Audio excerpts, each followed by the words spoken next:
Hello everyone, कैसे हो आप लोग। आई होप सब अच्छे होंगे और हार नहीं मानी होगी आप लोगों ने। आज इस वीडियो में मैं बात करूंगा कि एसएससी को क्विट करना चाहिए या मतलब मैंने क्या सोचा है और मैं क्या करूंगा, मेरी एज क्या है और सारी चीज़ें बताऊंगा। और आप लोगों के लिए भी ये चीज़ें बेनिफिशियल होंगी। अगर आप चाहें तो ऐसा कर सकते हैं जो मैं करने वाला हूँ, जो बताऊँगा। किसी पे फोर्स नहीं है, मतलब कि आप ऐसा ही करो, लेकिन अगर आपको सही लगता है तो आप भी ऐसा कर सकते हो और ज़रूरी भी होगा। तो चलिए वीडियो को स्टार्ट करते हैं। तो देखो यार, इस समय एसएससी की जो हालत है आप लोग भी जानते हैं, मैं भी जानता हूँ, सब जानते हैं। जैसे कि मैंने लास्ट वीडियो में बताया था कि 147 नंबर लाने के बाद भी प्रीलिम्स में पास ना होना, और उसके बाद अगर प्रीलिम्स में पास हो भी जाता तो उसके बाद मेंस की आप कट ऑफ देख रहे हैं जो कि 95% जा रही है। तो एकदम से असंभव प्रतीत होता है कि ऐसा होना, कि क्लियर होना पूरे भाग्य पर निर्भर करता है कि अगर आपका लक है तब आपका हो जाएगा, नहीं तो फिर 95% कट ऑफ क्लियर करना बहुत ज़्यादा ही असंभव लग रहा है। और पता नहीं एसएससी में क्या झोल चल रहा है अंदर, वो तो उन्हीं को पता होगा। कल मैंने जैसे कि वीडियो भी डाली थी, टीचर्स से क्या रिक्वेस्ट है कि यार टीचर्स लोग जो भी हैं वीडियोस कम बनाएं और फाइनेंशियली जो है एक दूसरे की हेल्प करें, जिससे कि कोर्ट में ये केस हो और एसएससी अपनी जो है जो भी ये कर रहा है उस चीज़ को बदले और इतनी 95% कट ऑफ जा रही है इसको कम करे। तो देखो, सबसे पहली बात तो ये कि जो भी बच्चे तैयारी कर रहे हैं, सारे बच्चे, मोस्टली बच्चे ऐसे होते हैं जिन्होंने कोई प्रोफेशनल कोर्स नहीं कर रखा होता है। मेरे हिसाब से मैंने भी नहीं कर रखा। मेरी एज 22 ईयर्स है अभी, और मैंने बहुत ज़्यादा अटैम्प्ट्स नहीं दिए हैं एसएससी के।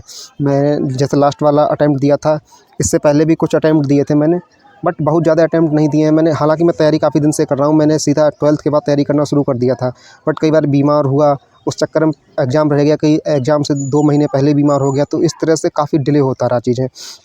तो देखो अभी प्रेजेंट में क्या करना चाहिए और क्या सिचुएशन है। तो मैंने क्या सोचा है कि मैं यार अब टीचिंग करना स्टार्ट करूँगा। मैंने इससे पहले भी 2023 में टीचिंग की है, मैंने मैथ्स पढ़ाया है 10th स्टैंडर्ड तक। मैथ्स और इंग्लिश मैंने पढ़ाई है, और इसके बाद फिर मैंने 24 में छोड़ दिया था कि एसएससी का एग्ज़ाम है उसको दूंगा। काफ़ी मेहनत की, लेकिन उसके बाद भी मार्क्स भी सही आए, लेकिन वही है ना कि एसएससी खेल गई, और खेल ऐसी गई कि उसने 153 कट ऑफ ले गई। तो उसके बाद फिर मैंने डिसाइड किया अभी कि अब फिर से यही करूँगा। और आप में से भी जितने लोग हैं उनको मेरी यही राय है कि यार देखो, एसएससी का ऐसा रोना चलता रहेगा, और अगर आपकी अभी एज है एग्ज़ाम देने की, जब तक भी 26 27 28 साल एज एसएससी करता है और ओबीसी उनकी 30 32 साल तक, तब तक आप प्रयास करते रहिए। देखो, और साइड इनकम बहुत ज़रूरी है।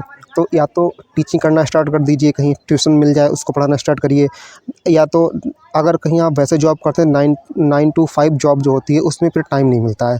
दूसरी बात ये भी है, कॉर्पोरेट की जॉब मिलना भी मुश्किल होता है। अगर कहीं मिलेगी भी 8-10 हज़ार रुपये की जॉब कॉर्पोरेट में, तो फिर उसमें वो इतना काम लेंगे कि आपको पढ़ने की तथा नहीं रह जाएगी, दम नहीं बचेगी पढ़ने की। और मतलब जो है उसमें ना तो इतनी सैलरी मिलेगी और टाइम भी नहीं बचेगा। तो मेरे हिसाब से अगर आप लोगों को हो सके, कहीं अगर व्यवस्था हो, तो कहीं न कहीं ऐसा ही करिए कि कोचिंग क्लासेस जॉइन करिए। क्योंकि देखो, आप लोगों को तैयारी करते हैं तो एक्सपीरियंस है, मैथ्स भी अच्छा होगा, इंग्लिश भी अच्छी होगी। ठीक है, पढ़ा सकते हैं, आराम से पढ़ा सकते हैं 9th-10th वालों को। कुछ लोग ऐसे होंगे जो 12th तक भी पढ़ा सकते हैं अच्छे से, आराम से। साइंस और मैथ्स इंग्लिश आप पढ़ा सकते हैं, तो आप कोचिंग जॉइन कर लीजिए। अगर क्योंकि देखो, साइड बाय अगर अर्निंग हो रही है ना, तो उससे इतना प्रेशर नहीं बढ़ता है। और अगर आप पूरी तरह से डिपेंड हैं, और फिर अगले साल यही होता है, आपने मान लो प्रीलिम्स दिया इस बार और फिर कट ऑफ 160 चली गई और आपका नहीं हुआ सिलेक्शन, फिर सोचो किस लेवल का डिमोटिवेशन आपको मिलेगा। तो मेरी राय यही है कि आप लोग साइड बाय साइड कोई ना कोई ज़रूर अर्निंग सोर्स ढूँढें, और मेरी राय में यही सबसे बेस्ट अर्निंग सोर्स है कि आप टीचिंग करना शुरू कर दें। क्योंकि मेरे पास भी अभी कई कमेंट आए हैं ऐसे कि अभी 2024 का जो स्कैम हुआ है, इसके बाद 2025 का एग्ज़ाम देने से डर लग रहा है। और डर लगने वाली बात भी है कि क्या पता, देखो जो फ्रेशर बच्चा है उसके लिए तो ऐसा लग रहा है कि दरवाजे बंद हैं एसएससी के, क्योंकि एसएससी इतनी कट ऑफ ले जा रही है। और जो फ्रेशर होता है, मैं भी अपनी बात करूँ तो जब स्टार्ट मैंने किया था तो 70-80 70-80 60 90 नंबर, 100 नंबर लाना मुश्किल पड़ रहा था। और फिर उसके बाद 110 115 110 100 112 ऐसे नंबर। अब कट ऑफ जब 153 जा रही है, और जिस बच्चे के पूरी ताकत झोंकने के बाद 120 125 नंबर आ रहे हैं, तो वो कैसे उम्मीद कर लेगा कि मेरा सिलेक्शन हो जाएगा। तो फ्रेशर बच्चा वैसे ही बहुत डरा हुआ है। और बात करूँ सिलेक्शन प्रोसेस की, तो जो रिपीटर्स हैं, और मेन चीज़ है जो सिलेक्टेड कैंडिडेट्स हैं। सिलेक्टेड कैंडिडेट्स की कंडीशन ये है कि वो एग्ज़ाम में बैठते हैं बिल्कुल बिना तैयारी के, तब भी वो 160 प्लस स्कोर कर जाते हैं। और जो 160 प्लस स्कोर कर देगा तो उसका तो प्रीलिम्स क्लियर हो ही जाएगा, नॉर्मल क्लियर हो जाएगा। और जब 160 प्लस वाले ही 95% बच्चे हो जाएंगे, तो फिर 125-30 वालों की कहाँ जगह मिलेगी।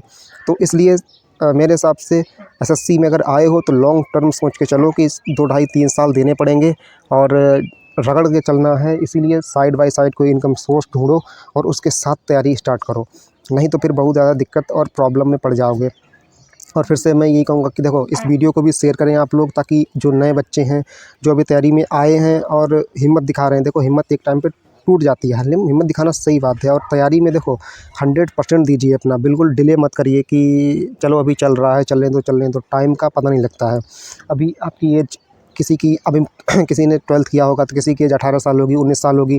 धीरे धीरे उन्हें लगता होगा कि अभी क्या, अभी ग्रेजुएशन करेंगे, अभी 3 साल है मेरे पास, धीरे धीरे फिर बहुत हम 160 नंबर ले आएंगे।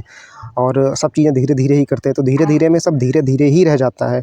इसलिए डिले मत करिए। अगर आप अभी 18-19 साल के हैं तो you have a best opportunity, तो अपने आप को इम्प्रूव करिए और घिसिए। आप जब तक 21-22 के होंगे 160-70 नंबर तक कोशिश करिए कि मेरा जाए स्कोर मॉक टेस्ट में, और एसएससी क्लियर हो जाए। अगर इतने नंबर नहीं आएंगे, देखो अगर आप ऐसे करते रहेंगे तो धीरे धीरे टाइम निकलता रहेगा, वही अटके रहेंगे 120, 130, 120, 130 पे, और कुछ नहीं होने वाला है। धीरे धीरे टाइम निकल जाएगा, फिर डिप्रेशन और एंजाइटी आपको आ जाएगी, तो फिर इससे कुछ फ़ायदा निकलने वाला है नहीं।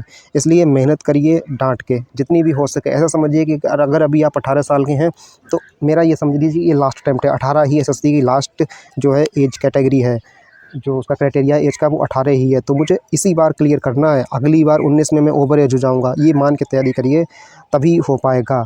और तो यही सबसे बड़ी मेरी राय है आप लोगों से, क्योंकि जो मैंने गलतियाँ की हैं वो मैं आप लोगों को बता रहा हूँ। हालांकि मेरी इतनी एज नहीं है, मेरे से बहुत एजड लोग भी इस वीडियो को देखते हैं। मैं उसमें एनालिटिक्स आ जाता है पूरा, तो मैं इतना बड़ा नहीं हूँ। और लेकिन हाँ, मैं राय देना चाहता हूँ कि जो नए बच्चे हैं उनके लिए, कि आप लोग ये गलतियाँ बिल्कुल ना दोहराएं, नहीं तो बहुत ही प्रॉब्लम और मुश्किल में फंस जाएंगे आप लोग। और देखो, कुछ बच्चे ऐसे होंगे जो एसएससी सोच रहे होंगे कि एसएससी को हम क्विट कर दें। एसएससी को अगर आप क्विट करना चाहते हो तो देखो 2-3 बातें ये हैं कि या तो कुछ ऐसे होंगे जो एसएससी क्विट करके बैंकिंग पर शिफ्ट हो रहे होंगे, कुछ ऐसे होंगे जो किसी अन्य एग्ज़ाम पर शिफ्ट हो रहे होंगे, कुछ ऐसे हैं कि जो बिल्कुल छोड़ रहे होंगे। तो जो बिल्कुल एसएससी को छोड़ रहे हैं, अगर आपके पास अच्छी स्किल्स है, अगर आपको मैथ्स अच्छा आता है, आपको रीजनिंग अच्छी आती है, आपको इंग्लिश अच्छी आती है, आपको जीएस अच्छी आती है, तो आप कहीं कोचिंग सेंटर में ट्राई कर सकते हैं। अपनी उस चीज़ को बर्बाद मत करिएगा, मेरी आपसे रिक्वेस्ट है, क्योंकि यार बहुत हार्ड वर्क से ये चीज़ें आती हैं। मैंने मैथ्स पढ़ाया था, अभी एक चैनल पर भी मैथ्स पढ़ाया था मैंने, और उसके अलावा स्कूल में भी पढ़ाया था। तो बहुत सारी चीज़ें हमें एसएससी से सीखने को मिली हैं।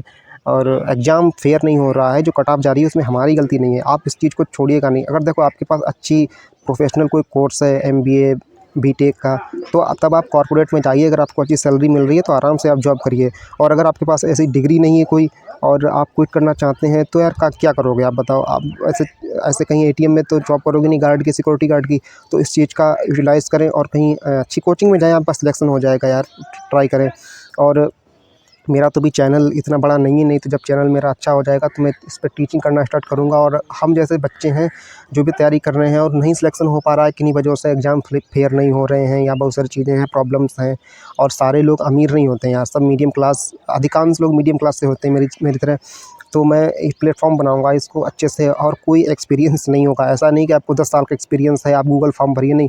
आप में अगर क्षमता है पढ़ाने की, आप में जज्बा है पढ़ाने का, तो आप आइए मेरे साथ जुड़िए, और हम साथ मिलकर काम करेंगे और एक बड़ा कम्युनिटी तैयार करेंगे। तो ये मेरी आप लोगों से एक प्रॉमिस है, अगर आप लोग जुड़े हैं मेरे साथ तो। और बाकी राय यही है आप लोगों से कि भाई, अगर आप लोग क्विट करना चाहते हैं तो वो भी देखो, सबसे बेस्ट चीज़ यही है कि आप कहीं ना कहीं पढ़ाने का ट्राई करें। धीरे धीरे आपकी स्किल्स जो है निखरती जाएगी, और आप अच्छे से अच्छे करते जाएंगे। धीरे धीरे अनअकैडमी, बायजूस जैसे प्लेटफॉर्म पर जाएंगे, और अपना प्लेटफॉर्म तैयार करिए, यूट्यूब वगैरह में पढ़ाइए और आगे बढ़िए। क्योंकि एसएससी ही सब कुछ नहीं है, ठीक है? कुछ लोग एसएससी को सब कुछ मान के बैठे हो, तो एसएससी ही सब कुछ नहीं है। बाकी अदर्स एग्ज़ाम भी दीजिए, और साथ साथ साइड इनकम का भी करिए, ट्राई करिए। सबसे बेस्ट तरीका यही है साइड इनकम की, पढ़ाना स्टार्ट कर दीजिए। और सबसे मेन बात यही है, सबसे मेन बात है कि सब आप लोग पढ़ाना स्टार्ट करिए, कहीं ना कहीं ट्राई करिए कोचिंग वगैरह, उसके साथ साथ एग्ज़ाम दीजिए, तो देखना कितना प्रेशर भी रिलीज़ होगा और कोई दिक्कत भी नहीं होगी। 9 to 5 जॉब भी नहीं होती है पढ़ाने में। सुबह जाओ और 2-3 बजे तक आ जाओ आराम से अपने घर पे या रूम पे आ जाओ। और कोचिंग अगर कर रहे हो तो कोचिंग में तो आपको बहुत ही कम आराम से, मतलब वही 2-3 घंटे देने होंगे, जितने भी आप बैच लगा रहे हो, और पैसे भी अच्छे खासे आप अर्न कर सकते हैं। तो समझ गए आप लोग? तो देखो, यही है मुद्दा मेन, मैं इसीलिए ये वीडियो को बना रहा हूँ कि आप लोग भी ऐसा कर सकते हैं, क्योंकि अभी जो प्रेजेंट टाइम में एसएससी की जो सिचुएशन चल रही है उससे काफ़ी बच्चों में डर का माहौल है। सारे बच्चे डरे हुए हैं, मोस्टली बच्चे नहीं, सारे बच्चे डरे हुए हैं कि पता नहीं आगे क्या होगा, मेरा सिलेक्शन हो भी पाएगा कि नहीं हो पाएगा, कैसे क्या होगा, किसी को कुछ समझ नहीं आ रहा है। तो इसीलिए मैं ये वीडियो बना रहा हूँ कि आप लोग डरो मत यार। देखो एसएससी है, कोई दिक्कत नहीं, सारे इस चीज़ में सही होंगी। और आप बस लगे रहिए, डरिए मत बिल्कुल कि 2025 में नहीं दूंगा। नहीं दोगे तो करोगे क्या फिर बताओ? है अभी वैसे ही, अगर किसी ने अगर 2-3 साल बर्बाद किए हैं तो अब वो अगर आप छोड़ने की कोशिश कर रहे हैं तो आपको ये भी रिग्रेट हो रहा होगा कि इससे पहले ही मैं छोड़ देता, इस फील्ड में आता ही नहीं तो ये साल भी मेरे बर्बाद नहीं होते और कुछ और कर लेता। तो ये रिग्रेट करने से अच्छा है कि कोई ना कोई चीज़ अपने ही शुरुआत कर दीजिए, आगे टाइम वेस्ट नहीं होगा। अभी से शुरुआत कर दीजिए तो अभी से सारा टाइम आपका यूटिलाइज होने लगेगा। और एसएससी को भी साथ-साथ में एग्ज़ाम देते रहिए, यही है हम लोगों के लिए। बाकी जो लोग अच्छे प्रोफ़ेशनल कोर्स कर रखे हैं वो लोग कॉर्पोरेट में जा सकते हैं, अपनी जॉब करें आराम से।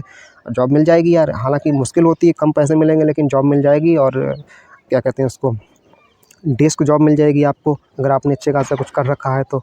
और नहीं तो आराम से पढ़ाना स्टार्ट करिए और सब कुछ सही हो जाएगा यार। और अगर इसी तरह से मायूस होने से कुछ काम नहीं चलेगा तो देखो, इसी तरह की वीडियो के लिए आप मेरे चैनल को सब्सक्राइब कर सकते हैं और वीडियो को लाइक करें और सपोर्ट करें हमें, ताकि हम और अपने जैसे बच्चों के लिए जो है अच्छा कंटेंट बना सकें, उनकी हेल्प कर सकें किसी तरह से। तो चलिए दोस्तों, इसी के साथ वीडियो को बाइंड अप करते हैं। जय हिंद।